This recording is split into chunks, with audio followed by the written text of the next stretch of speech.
Buenos días, chicos. Vamos a comenzar el día de hoy con, la continuación de nutrición en el ciclo de vida. Creo que habíamos quedado en esta parte, no estoy, me parece que sí, complicaciones y malestares frecuentes. Oye, estábamos en lactancia, es que no me acuerdo. A ver, un segundo.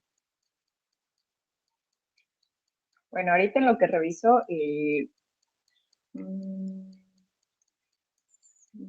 a ver, regálenme 13 segunditos para confirmar.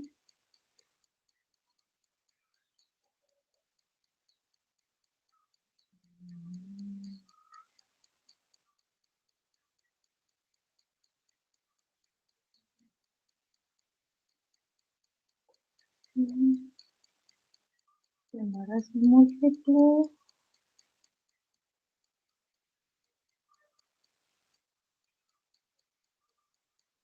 Ujú.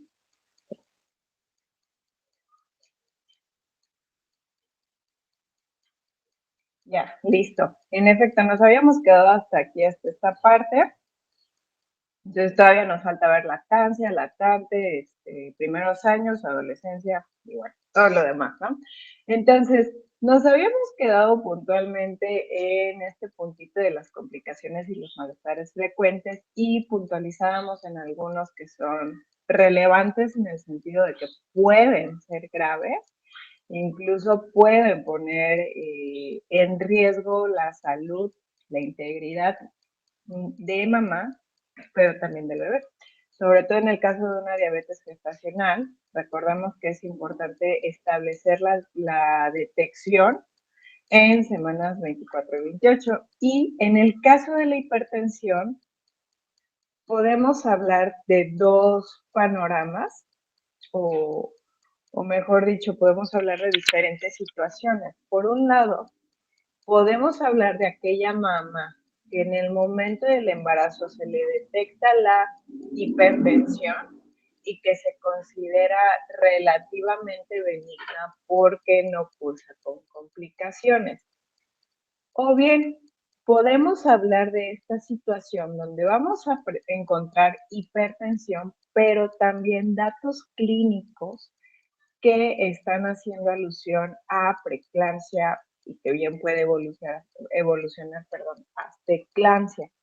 En estos casos vamos a encontrar una presión muy elevada, además de que se va a estar eliminando proteína a través de la orina. Vamos a encontrar edema, sobre todo en sitios que no son como característicos, por ejemplo, la carita, los párpados. Recordamos que lo habitual es en extremidades, sobre todo extremidades inferiores. También podemos encontrar edema pulmonar. Y cuando hablamos de proteinuria, se me estaba pasando, muchas veces la proteinuria resulta de que las membranitas que están contenidas dentro del riñón están comprometidas en funcionalidad. Por esta razón, muchas veces cuando hablamos de mamás que están con esta situación de edema, pues, bueno, de preeclampsia, perdón, pues sí puede evolucionar, ¿no? Y que de hecho sería una situación que no, o sea, no es deseable. De hecho, muchas veces las mamás que están con datos de preeclampsia, pues tienden a programarse los partos antes de las 34 semanas de gestación para que no continúe esta parte. Entonces sí es importante. Dentro de los cuidados generales, recuerden, la vez pasada estábamos hablando un poquito de esta parte de los nutrimentos, ¿no? El papel tan importante que tienen para una buena formación. Entonces, dentro de los cuidados generales, sin hablar puntualmente de si un 30 o un 40%, o si tantos gramos por kilogramo de pesos, es importante que recordemos incluir una variedad en lo que es la presentación de alimentos, no tan solo hablándoles de los grupos de alimentos, sino también en la variedad de las presentaciones, ¿no? Recordemos que no es normal que una persona durante todos sus tiempos de comida, todos los días esté consumiendo ensaladas, ¿no? Digo, sí son importantes las verduras, sin embargo, pues también hay otras formas de incluirlas. Sopitas, calditos, parte del guisado principal, como guarnición, como lo hacemos en las ensaladas, también lo podemos hacer en licuados. No siempre vamos a estar a expensas de un solo grupo, porque finalmente eso también no entraría en una buena adecuación. En cuanto a las cantidades de energía, reitero y reiteraré que el embarazo no es un momento en el cual podemos considerar que sea necesario poner a dieta a una mamita. ¿Por qué? Porque finalmente vienen pues situaciones importantísimas. Está dando vida a un ser, viene la lactancia, entonces sí es importante que cuiden ahí, o bueno, en general todos los profesionales de la salud, cuidemos el diálogo que estamos estableciendo en cuanto a esta parte, no estemos, perdón, en esta parte. La proteína también es muy importante. En el caso de que estemos hablando de preeclampsia o eclampsia, dependerá, porque si estamos teniendo proteinuria, pues tenemos que hacer una adecuación para evitar que ésta siga progresando o bien que pueda comprometer el funcionamiento renal. Sin embargo, ahí ¿cómo manejárselos? Dependerá, pues es importante valorar el caso para poder como tomar la postura de cuál es la cantidad adecuada en esa situación. En cuanto a los ácidos grasos, recordemos que el famosísimo DHA, el ácido docosahexaenoico, es muy importante porque finalmente nosotros necesitamos recurrir a fuentes exógenas para poderlo obtener. Y la ventaja que tiene el famosísimo DHA, ¿no? Y todos estos ácidos grasos que siempre los escuchamos, es que van a formar parte de las membranas celulares de nuestro cuerpo. Entonces, a mejor composición de los ácidos grasos que lo van a componer, pues mejor va a ser el funcionamiento de esas celulitas. También las vitaminas y los minerales, ya lo estuvimos viendo la unidad pasada, quizá como en grandes rasgos, sin embargo ya tenemos este panorama y también lo veíamos en fases de Carnegie, muy importante. Entonces, cuando no contamos con un buen ambiente nutricional materno, comprometerá la integridad de los bebitos.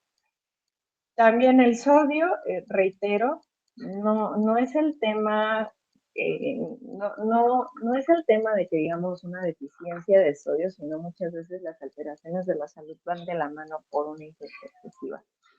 Líquidos suficientes, omisión de alcohol y otras toxinas. ¿Por qué? Porque sabemos que pueden tener un efecto que finalmente se va a traducir en la teratogénesis, ¿no?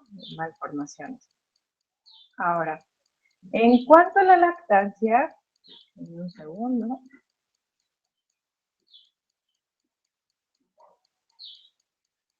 En cuanto a la lactancia, es muy importante que ustedes, ay, todavía no carga la diapositiva, denme un segundito.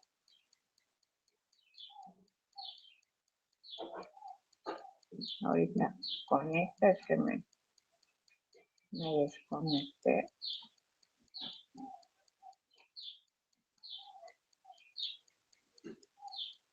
Ya.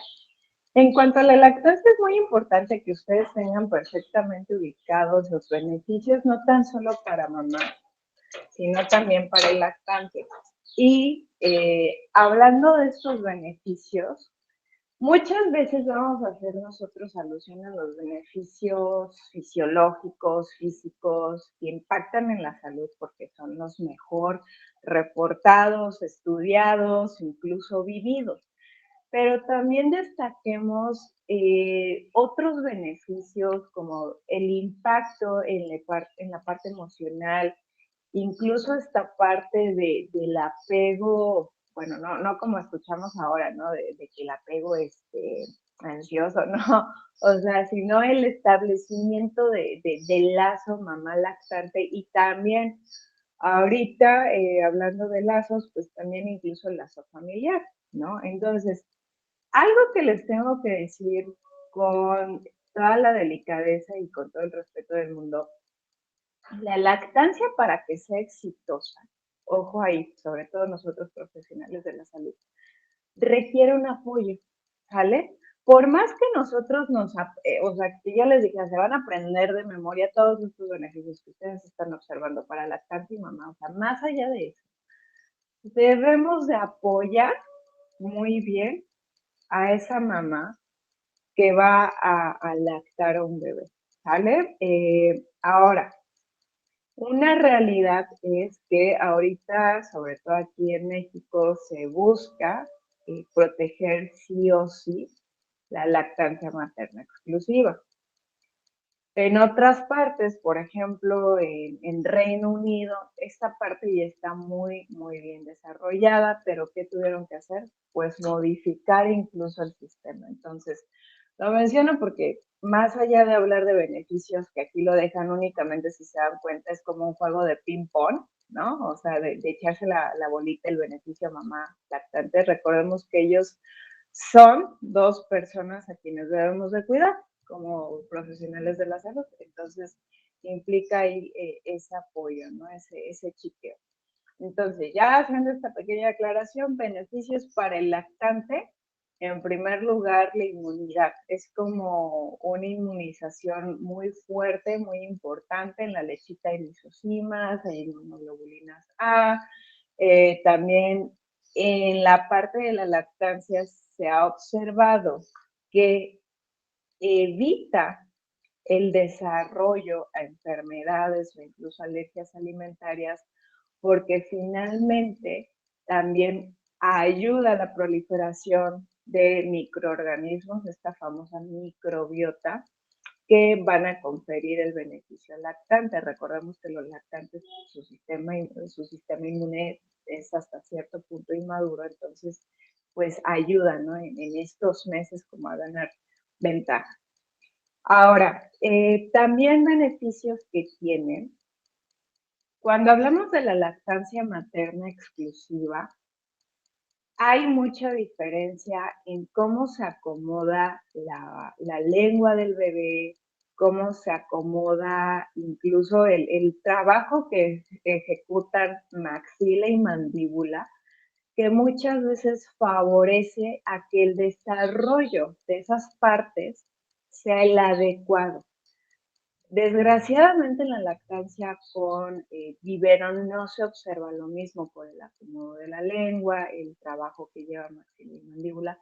Entonces, incluso hasta por sentidos donde no lo imaginamos, trae beneficios. Por parte de la mamá, si se dan cuenta aquí en este listado, todos hacen alusión a el posparto inmediato. ¿Por qué? Porque habla que disminuye la hemorragia menstrual, posparto, que también ayuda con la recuperación bueno, con esta parte del peso, ¿no? O sea, como normalización del peso, también la involución uterina y como ese retorno esa disminución en los requerimientos insulínicos en las mamás que viven con diabetes. Sin embargo, también se ha observado, o sea, que a largo plazo confiere un efecto protector incluso con ciertos tipos de cáncer, como es el caso de mama, ovario, incluso disminuir riesgos de fractura en sentido de hablar de una osteopenia o de una osteoporosis. Entonces, insisto, más allá de nosotros sabernos a rajatabla beneficios lactante mamá, es recordar que somos parte de un todo, de un sistema, ¿no? Tener un enfoque sistémico. Entonces, el cómo nosotros atendamos a mamá y lactante es muy, muy importante porque son dos personas, pues, si lo valoramos, son personas vulnerables, ¿no? Siempre es persona que entra en población vulnerable. Entonces, existen pasos que se establecieron por la Baby Friendly Hospital Initiative, más o menos por ahí del 90, 91, no recuerdo muy bien el año, pero estos 10 pasos los podemos resumir o los podemos tratar de compactar en hablar de forma multidisciplinaria, es decir, médico, el gineco-obstetra, el pediatra, enfermería, nutrición, incluso hasta fisioterapeuta, por esta parte ay, se me fue el nombre, de la rehabilitación, ¿no? O sea, todo el profesional de salud que esté tratando esa población, dar este enfoque multidisciplinario, pero tener las normas escritas y que sea del conocimiento de todos los profesionales que están tratando con estas personas. Ahora, en el momento de que se tiene al bebito en vía de que la lactancia se implemente lo más pronto posible y siempre y cuando las condiciones lo permitan, pues tratar de tener este contacto mamá-bebé lo más pronto posible, ¿no? Y también que esta estadía sea, pues, de preferencia, o sea, estén juntos las 24 horas al día, ¿no? Entonces, más allá de eso, también apoyar a la mamá en que, pues, yo sé que el parto es una cosa fuerte, ¿no? Un nacimiento es una cosa fuerte, pero apoyar para que la lactancia se pueda establecer a demanda del bebé y evitar esta interferencia de chupones, chupetes y en dado caso de que no sea viable la lactancia materna exclusiva, puedes considerar otras vías, por ejemplo, en vasito, en jeringa, con cucharita, para evitar la confusión tetina-pezón o chupón-pezón. Pero básicamente es como tratar de reducirlo de esta forma y que todos los profesionales de salud estemos en conocimiento y en acuerdo de estos pasos para que se pueda implementar, ¿no? Entonces sí es una labor titánica, honestamente. Ahora, sí hay ciertas situaciones donde la lactancia no es para nada recomendable porque más allá de conferir los beneficios que estábamos observando, puede suponer un riesgo principalmente para el lactante. Entonces, ¿cuándo vamos a hablar de cuándo la lactancia materna exclusiva no es válida? Por ejemplo, en caso de que el bebé esté cursando con una galactosemia clásica, porque más allá de nutrirlo, por esta situación con la que viene, no va a poder absorber los nutrimentos que se le estén administrando y entonces, por el contrario, puede cursar con vómitos, puede cursar con diarreas y llegar incluso a una deshidratación, hablar de malabsorciones, retraso en crecimiento y desarrollo, y pues finalmente también podemos hablar incluso de que se pueda complicar y hablar de la muerte, ¿no? También tuberculosis activa no tratada porque finalmente la bacteria es capaz de, o sea, podemos adquirirla por la leche, ¿no? Entonces, ante ataque por Mycobacterium tuberculosis, no, nada recomendable. También cuando hablemos de mamás que están cursando con un virus linfótropo de células T, tipo 1 o tipo 2, derivado de este ataque viral, pues no se recomienda. También otra situación relacionada con microorganismos es pues derivado de brucela, igual una brucela no tratada, asimismo el virus de la inmunodeficiencia humana y también el virus de la influenza H1N1. Obviamente creo que resulta muy evidente el por qué no, porque pues supone un riesgo. También vamos a hablar de otras situaciones que son referentes a xenobióticos, donde podemos mencionar las drogas, medicamentos, sobre todo aquellos medicamentos antineoplásicos, quimioterapéuticos, que finalmente recordemos, el objetivo de esos tratamientos, pues es la destrucción de las células del cáncer. Sin embargo, no va a ser diferenciación entre decir, esta célula sí y esta no. Entonces, pues puede suponer un riesgo para el lactante. También, miren, aquí se me estaba pasando otras situaciones relacionadas con microorganismos. Cuando hablamos de herpes y cuando hablamos de la varicela, ¿no? Incluso 5 días antes y 2 después del parto o de la cesárea. Entonces, bajo estas situaciones no se recomienda la lactancia. Pero quiero que observen que no hablamos de situaciones como que a lo mejor la mamá tiene el pezón invertido o que, no sé, ustedes saben que desgraciadamente en México tenemos muchísimas creencias y tenemos todo un sistema de ideologías que a veces, más allá de suponer un beneficio para la mamá, es someterla en un ambiente donde muchas veces pues, se le cuestiona, ¿no? Pero una vez tratada, en el caso de hablar de microorganismos, una vez tratados y siempre y cuando sea viable, se puede retomar esta parte de la lactancia. Ahora, dentro de los requerimientos nutricionales, así como mencionábamos que el embarazo no es el momento para ponernos a dieta, tampoco lo es la lactancia. Entonces, recordemos que la producción de la leche es un 80% eficiente. ¿A qué me refiero con esto?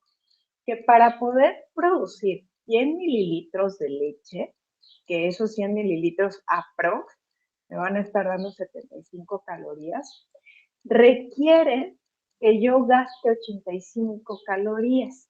Entonces, pues si se dan cuenta, es una labor grande, ¿no? O sea, energéticamente hablando, es fuerte.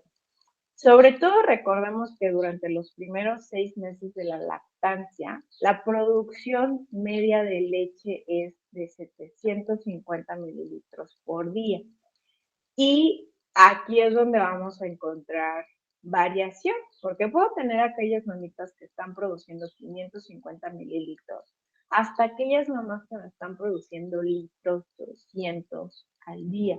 Entonces, tan solo vamos a hacer a ver, permítanme, 750 por 85. Si 100 mililitros son 85, 750 por 85 entre 100. Más o menos, o sea, ahorita que les estaba diciendo esto de 100 mililitros igual a 85 calorías, pues más o menos para producir 750 mililitros voy a requerir 637.5 calorías. O sea, observen cuánta energía estamos hablando. Entonces, aquí es importante que consideremos, pues, si estamos dando o no lactancia materna para, pues, más o menos hacer la adecuación energética y sobre todo, aquí insisto, no es momento de hacer una dieta, pero en quienes debo de evitar como exagerar, ¿no? La cantidad de energía, pues a lo mejor alguna mamita que me puso con complicaciones, que a lo mejor tuvo diabetes gestacional, o que a lo mejor estuvo con esta situación de preeclampsia o incluso eclampsia. Ahí el contenido energético no digo que deba de ser reducido, simplemente tiene que ser una cantidad acorde a lo que se esté estimando. Entonces, normalmente por ahí podemos encontrar un poco de variación porque la ingesta diaria recomendada de energía durante la lactancia más o menos es de 330 calorías durante los primeros 6 meses y 400 calorías durante los siguientes 6 meses. Sin embargo, recuerden, esto dependerá de cuánto esté realmente produciendo pues, una mamita. Ahora, otra realidad es que a partir del 6º mes que viene, pues naturalmente es el momento de la alimentación complementaria. Entonces, si bien no es de que buenas a primera ya se da bien establecida la alimentación complementaria, poco a poquito las tomas quizá ya no van siendo tan prolongadas o ya no hablamos del mismo volumen. Entonces ahí sí es una situación que debemos estar revisando y sobre todo, insisto, no en el sentido de hablar de una reducción, sino aquí lo que importa es promover consumos de energía por la labor titánica que supone, ¿no?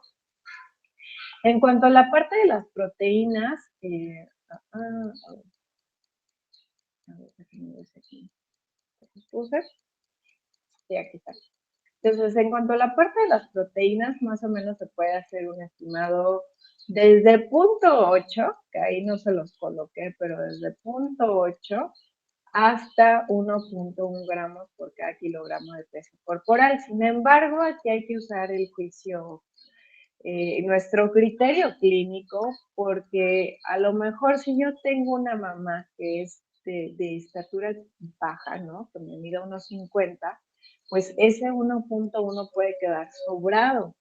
O a lo mejor tengo esta mamá que es muy grandota, ¿no? O sea, tanto de estatura como de peso, que es como de una mujer que son muy grandes, pues a lo mejor si yo le calculo 1 gramo, pudiera quedarme corto. Entonces es importante que la estimación de las proteínas sea acorde a los requerimientos que va teniendo. También en la parte de los hidratos de carbono, aquí nada más me gustaría destacar el volumen total no dista de ser acorde a lo que veíamos en población normal. Más o menos el promedio se encuentra entre el 50 al 60% del volumen energético total. Y aquí lo importante es promover el consumo de alimentos que son fuentes de fibra. Y otro aspecto, no imaginemos que carbohidratos consumidos por la mamá es igual a la lactosa presente en la leche de la mamá.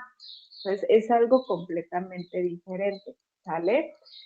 Aquí el tema es que finalmente necesitamos dar una cantidad importante de carbohidratos y en una composición más o menos armoniosa, pues principalmente porque los hidratos de carbono, recuerden, es esta fuente de energía, entre comillas, de rápida asimilación, y pues justo esta mamá necesita un mix entre alimentos que rápido le den energía y aquellos que poco a poquito se le van aportando sin dejarla en lo mínimo. En cuanto a la parte de los lípidos, perdón, iba a decir los ácidos grasos, pues los lípidos son importantes, tal cual no existe una ingesta diaria recomendada. Sin embargo, es importante cuidar el consumo de los omega 3, ¿no? Principalmente porque, pues, no solo es hablar del beneficio que le confiere a mamá, sino también al lactante. Y ahora una cualidad de la leche humana es que tiene más o menos de 10 a 20 miligramos de colesterol por cada decilitro, que resultan de un consumo aproximado de 100 miligramos por día. Entonces, el colesterol es algo esencial para la dieta del lactante. Entonces, la cantidad del colesterol no va a ser 100% reflejado en esta parte de la lactancia, porque fíjense que pasa algo muy interesante. Del colesterol dietario que nosotros consumimos todos los días, más o menos vamos a absorber entre un 40 y un 60%. Puede ser un poquito más. Sin embargo, puede surgir la duda de qué depende esto. En un sentido, de la naturaleza del alimento consumido. En otro, también en la mezcla de los demás elementos de otros alimentos. Por ejemplo, si yo desayuno un huevo con salchicha y un huevo con espinaca, a lo mejor la cantidad de colesterol que voy a absorber del huevo con salchicha va a ser mayor del huevo con espinaca, ¿sí me explico? Entonces, ese es por un lado. Por el otro lado, colesterol dietario de mamá no va a ser 100% reflejado en esta parte de la lechita. Les decía que más o menos por 100 miligramos de colesterol que yo consuma, voy a estar aportando de 10 a 20 la leche. Sin embargo, puede ser que yo tenga requerimientos elevados y a lo mejor se queda sobre ese 10, ¿vale? Entonces, por esta cuestión lo aclaro muchísimo porque por ahí se me ocurre, es que de verdad, parece, saben ustedes perfectamente que la realidad supera la ficción. Entonces se me ocurre que de pronto la mamá está cursando con alguna dislipidemia, va con el médico y el médico a lo mejor le dice, ¿sabes qué? Vamos a suspender la lactancia por esta cuestión. Sí, sí me explico, o sea, sí vean el por qué les estoy haciendo como muchísimo énfasis y como de pronto mucha pausa en estas situaciones. Entonces, sí es importante que vayamos evaluando, ¿sí? Ahora, denme un segundito nada más. En cuanto a la parte de los líquidos, muchas veces el requerimiento hídrico se ve superado en esta parte porque pues, para tener una lactancia exitosa se necesita energía, pero también se necesita líquidos, ¿no? Entonces, aquí es importante que se adecue la energía y lo que habíamos revisado, ¿no? De que más o menos 1 mililitro o 1.2 mililitros por cada caloría consumida. Muchas veces, de hecho, se puede ir un poquito más. Se pueden estimar 1.3 hasta 1.5. Por ejemplo, imagínense ahorita que ya empiezan los calores buenos, que a lo mejor la mamá, me acuerdo aquí de Tiburcia, no sé cómo estén allá Tiburcia en donde tú te encuentras de calor, pero me imagino que ya le han de andar pegando por ahí de los 40, entonces imagínense que ya tiene una paciente que ahorita están en 40 grados centígrados, pues va a requerir muchísimo más cantidad de agua, ¿no? Ahora, en cuanto a la parte de las vitaminas y los minerales, se van a dar cuenta que coinciden mucho con los que estábamos revisando en el embarazo que estaban mencionados, o sea, siguen siendo muy importantes aportes correctos de vitamina B12, de colina, de vitamina A, de vitamina D, de calcio, yodo y sodio, bueno, en el caso del sodio a discreción, porque finalmente pues también el bebé los va requiriendo. De hecho, aquí no está colocado, pero el hierro, a ver, no se los puse más abajo. Válgame Dios, no. Ah, es que creo que se los puse en el lactante. Por eso no lo vemos aquí. Pero bueno, lo voy adelantando un poquito. En el caso del hierro, la leche materna contiene hierro. Y aquí probablemente surja la duda siguiente. Si el hierro compite con el calcio y viceversa, calcio compite con hierro. Resulta que en el caso de la leche materna se ha observado que muchas veces esta situación como de competencia no se da de la misma manera. Entonces, tanto hierro y calcio se absorben.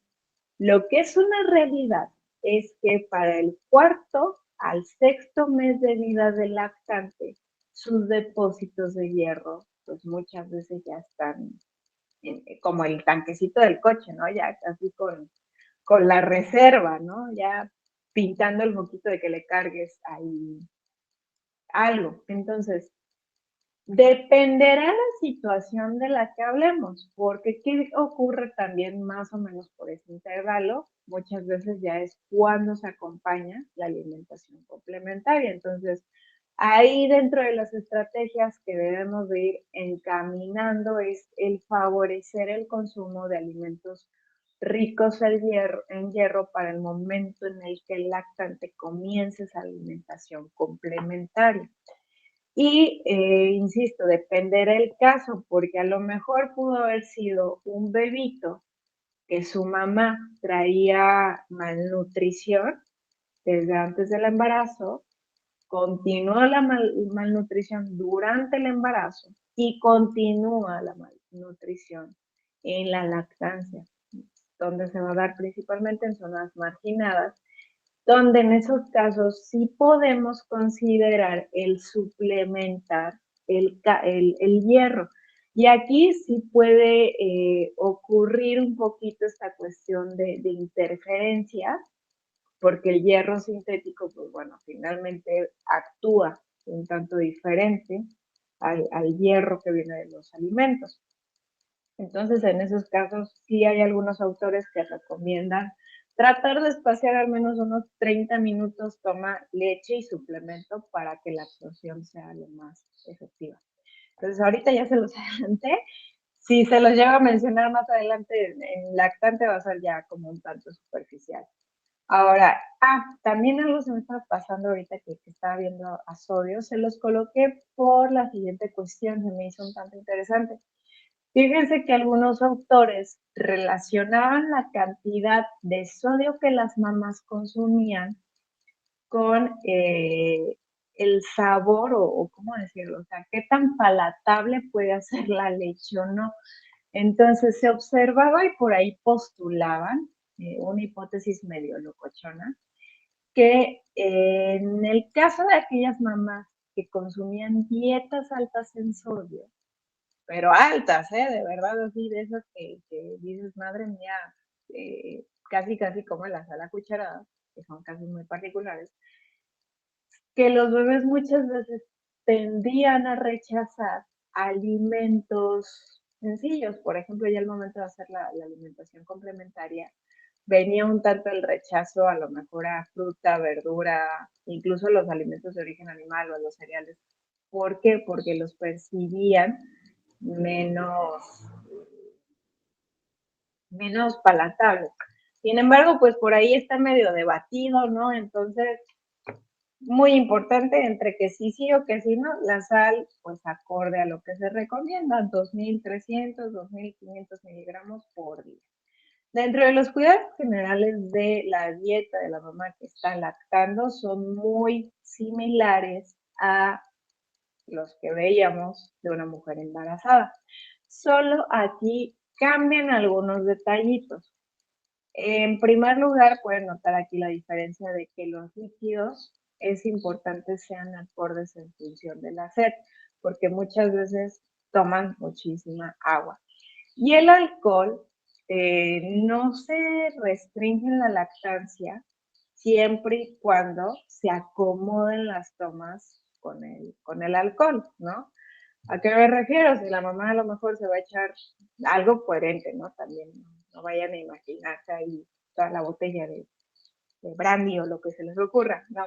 Si hablamos entre 1, 2 tragos y tratar de que se deje un espacio de 3 horas inclusive, entre trago y toma, ¿no? Del bebé. Y no solo entra en este esquema el hablar del alcohol, también el hablar de ciertos medicamentos. Aquí sí tenemos que ir tal cual a buscar en Google el que nos dice el medicamento, porque puede haber algunos que no interfieren en absoluto con la lactancia, pero puede haber algunos otros que sí no es tan recomendable, entonces tratar de espaciar esa toma del medicamento con la lactancia. Y en estos casos se puede optar pues por el banco de leche, ¿no? O si la mamá dice, sabes qué, muchísimas gracias, pero el banco de leche no tengo tiempo, no tengo el apoyo, no tengo el recurso, no tengo el conocimiento, voy a optar por fórmula, también está bien, ¿sale? Entonces, aquí la parte de las toxinas, y más bien dicho de los xenobióticos, pues tratar de que se separen uno de otro.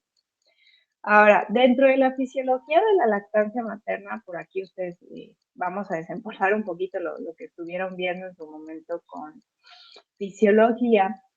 Recordemos que para que la lactancia se dé, más allá de hablar de como que creemos, ¿no? Aquí en México, de que tómate el atolito de fulanita cosa y tómate esta hierbita, no. O sea, lo cierto es que el crecimiento de la glándula mamaria, ustedes saben que se da durante la menarquia. Entonces, durante el embarazo hay toda una modificación hormonal que prepara a la mujer justo para la lactancia. Entonces, resultado de estos cambios hormonales, aumenta el tamaño de la mama, aumenta el tamaño de la areola y del pezón, pero también de los conductos y de los alveolos. Entonces, en términos generales, hay un crecimiento mamario.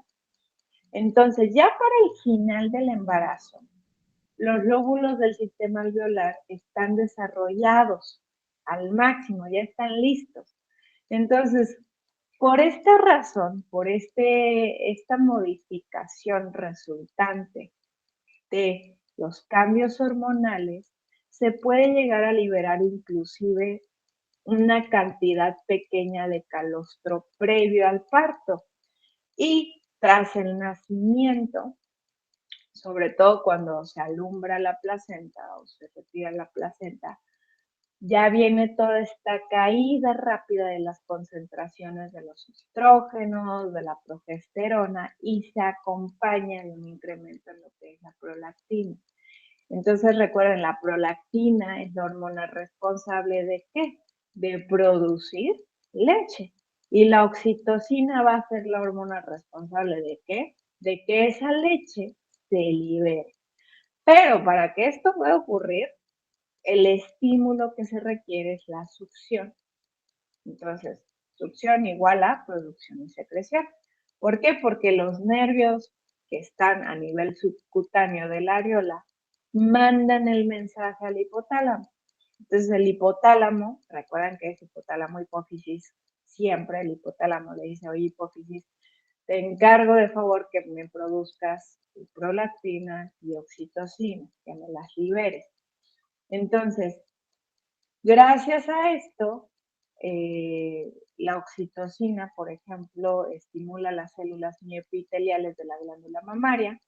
Entonces, estas celulitas se van a contraer y resultado de esa contracción se desplaza la leche a través de los conductos y de los senos lactíferos y pues sale la leche, ¿no? Ahora, aquí es importante destacar algunas situaciones particulares.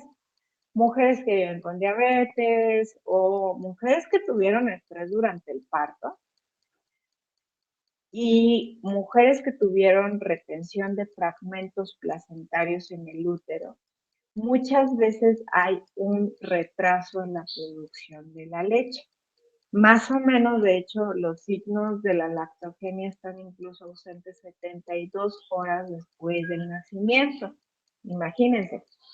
Entonces, ahí dependerá, porque también tampoco hay que ser fanatistas, o sea, es que hay que tener criterio clínico. Si la mami no me está produciendo calostro, si el hospital donde estoy no tiene banco de leche, tampoco le voy a decir, ay no señora, espérese 72 horas y vamos a intentar, porque puede poner en riesgo la vida del bebé, ¿sale? Entonces, en algunos, que no nos sorprenda que en algunos hospitales se llegan a dar, por ejemplo, soluciones glucosadas, sí se está observando que a lo mejor hay cierta cantidad de calostro, pero no es la suficiente. O de plano se opta por dar de momento fórmula en lo que ocurre, pero siempre estimulando incluso a la mamá, ¿no? O sea, siempre tratando de pegar al lactante para que se dé este estímulo. Porque sí, pues muchas veces corremos contratiempos. Entonces, aquí quiero destacar también, les ponía esta situación de complicaciones en el parto, porque la oxitocina tiende, aquí lo vemos, esta parte de estímulos y de inhibición. O sea, cuando hay dolor, cuando hay estrés emocional, fatiga, ansiedad, imagínense que fue de esos partos horribles, o a lo mejor fue de esas cesáreas horribles, pues muchas veces tiene esta inhibición de estas dos hormonas muy importantes. Entonces, se ha observado en el caso de la oxitocina que cada vez es más conocida o cada vez se le están encontrando más beneficios, más funciones. Se tiene que favorecer el ambiente para que se pueda estimular la producción y entonces se pueda dar la lactancia. Entonces, saco a relucir este mecanismo fisiológico porque también, insisto, hay que tener delicadeza, ¿no? Y sobre todo porque de pronto sí es, o sea, si me toca ver, me toca saber de casos donde pues no hubo las condiciones óptimas, no hubo conocimiento, no hubo un buen manejo, entonces pues, la lactancia ni siquiera se implementó. Entonces, pues sí, es un poquito triste en el sentido de cómo dejan a la pobre mamá. Por eso es importante hablar de la educación prenatal, porque cuando consideramos el dar educación prenatal, pues cambia el panorama no tan solo de los papás, sino también de su red de apoyo. Incluso pues hablamos de la red de apoyo, o sea, el conocer si cuenta o no esta familia con una red de apoyo que les permita hablar no tan solo de la lactancia, sino de los cuidados de mamá y de recién nacido. Porque una realidad es que muchas veces hablamos, ay, sí, el bebé y la pobre mamá y está como pues, olvidada, ¿no? O sea, pues, siempre se los digo, cuidador, ¿quién te cuida? Entonces, pues tratar de ir repasando estos temas de la lactancia. ¿Por qué? Porque pues aplican en todos los niveles.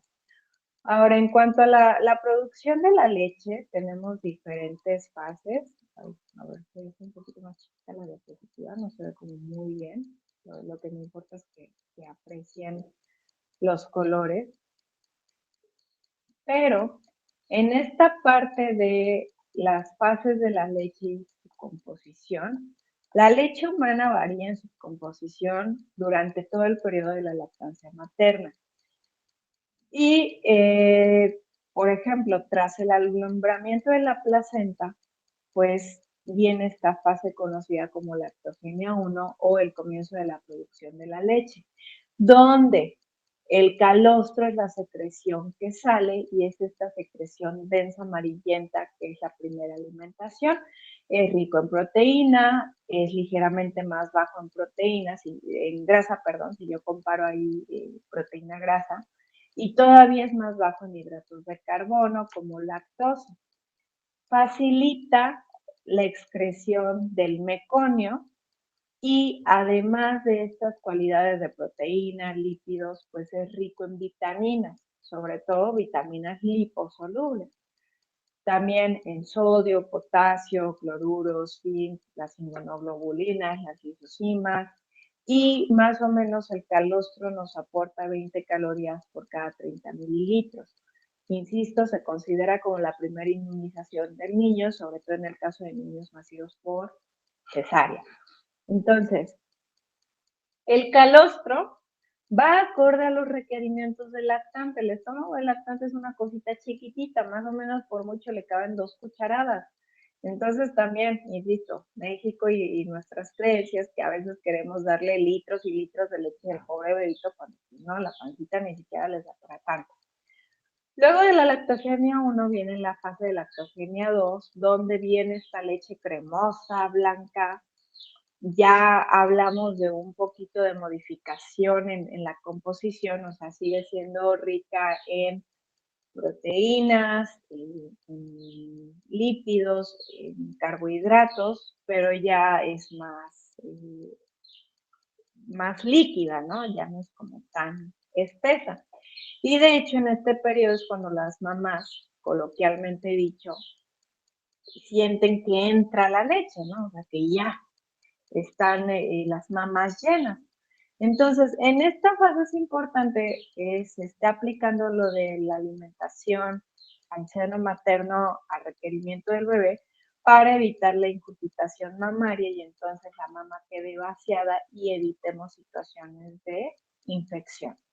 También ahí es importante que se esté trabajando para que la lactancia quede bien instaurada. Y más o menos esta fase dura más o menos, ahí lo tenemos colocados, o sea, entre días 10 y 14. Y posteriormente tenemos la lactogenia 3, donde ya hablamos de la leche madura, que pues aquí es una leche pues más habitual, ¿no? Es rica en proteínas, en hidratos de carbono, también es rica en grasita, sin embargo la proporción cambia un poquito. Y ojo aquí, para evitar estos temas de la incapacitación mamaria, recordemos que no vamos a decirle a la mamá se va a poner 10 minutos de un lado del bebé y luego otros 10 del otro. No, debemos de dejar que esa mama se vacíe completamente y en la siguiente toma de lactante vamos con la otra mama. Ahora, la leche siempre va cambiando también con base a lo que la mamá coma. Podemos tener leches que se ven blancas, blancas, o azules, o verduzcas, o podemos tener leches muy amarillentas, que esto más que nada se alusiona que es una leche muy grasosita, ¿no? Entonces, también podemos hablar de la leche inicial y leche final de una misma toma. Sobre todo al inicio, la leche es más líquida, tiene menos energía, es más rica en vitaminas hidrosolubles y proteínas. Y a medida que el lactante va vaciando esa mama, llega la leche final, que la leche es más cremosa, tiene más grasa, más vitaminas liposolubles.